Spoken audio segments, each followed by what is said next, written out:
Welcome to the best gambling show on the internet. This is the home of the money pick. Make sure you hit the like button.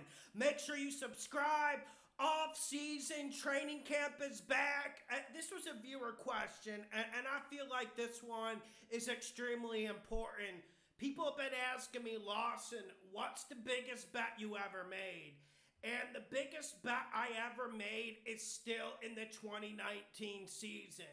And let me lay down the framework. I broke one of my main principal rules. Never bet your own team. So let me lay down the situation. The Minnesota Vikings got absolutely mauled in Soldier Field against the Chicago Bears. 2019, Chase Daniel played quarterback. Kirk Cousins and that powerful Minnesota offense got nothing going. They lost 16-6.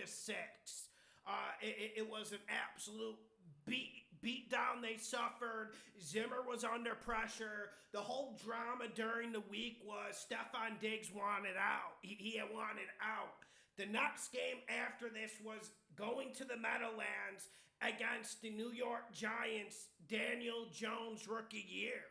And the Giants were coming off 2 wins. Daniel Jones led a shootout win against Tampa Bay in week 3. And then week 4, they beat the no-names really, really bad.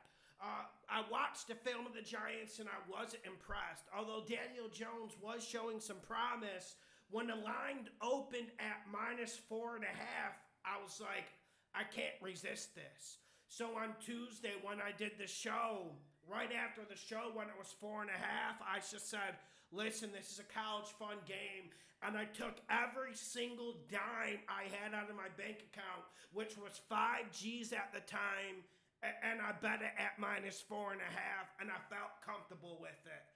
As the week goes on, the Stefon Diggs turmoil brewed, but I was still feeling confident. And so I got a loan from an ex-girlfriend at the time for an extra $2,000. Unfortunately, the spread, the sharps jumped it up to -5.5 and like Thursday or Friday during the week. I still had a bounce on it, but I worked it down. I worked the spread down to -4.5 because that's where I felt comfortable. So I didn't make a big enough profit. So far I got 7 G's on the game.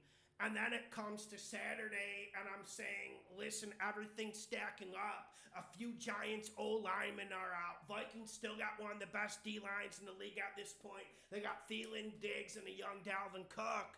Even though Kirk Cousins is trash, when you look at this Giants O-line against the Vikings D-line, I just felt like 7 G's wasn't enough on it. This was when I was building up my bankroll. So I'm going to be completely honest here. My grandma left me a cross necklace, 14 karat gold, and that was the only asset I had left because I couldn't sell my car at the time. I probably should have sold the car. But so I go to the pawn shop and I take the necklace. It's worth about 3 or 4 G's. I only get like $1,800. So in total, I had $8,800 on this, and the Vikings won fairly easy, 28-10. But I'll tell you what, even though it was a comfortable win for the Vikings, I was nervous every second. I still probably have high blood pressure from that game because the Vikings left them hanging around. And even though the Giants' offensive line was completely getting wrecked, completely getting mauled, Daniel Jones was doing just enough to keep him around in the game. And of course, you know, Kirk Cousins, he doesn't have a kill switch. He doesn't know when to end the game with a machete. And that's what kept the Giants around, and that's what made it so nerve-wracking. And, you know, normally, like I said, my bets are between $300 and $800. I do 4 or 5 a week, post them all on Patreon. That's where I feel comfortable.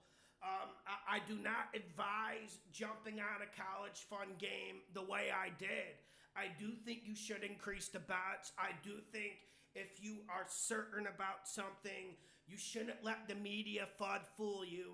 This whole Giants Vikings week, the media FUD was hyping up the rookie Daniel Jones and saying Stephon Diggs was wrecking the Vikings locker room. There's not tension in the NFL locker room, then it's not a good locker room.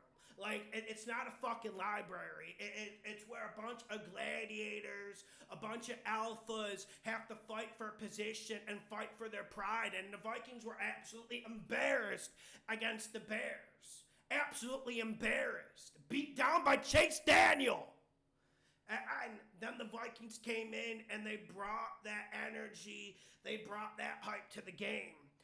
So, like I said, I would not advise this. This is a cautionary tale. I ended up getting the necklace back that my grandma gave me. It wasn't something that I'm proud of. It's not something that I'm sitting here bragging about. It's just something I had to do to move up the bankroll so I'm to the point where I don't have to work a 9 to 5 anymore. Hit the like button, share the videos, the best gambling show on the internet, and let's be honest, the realest gambling show on the internet.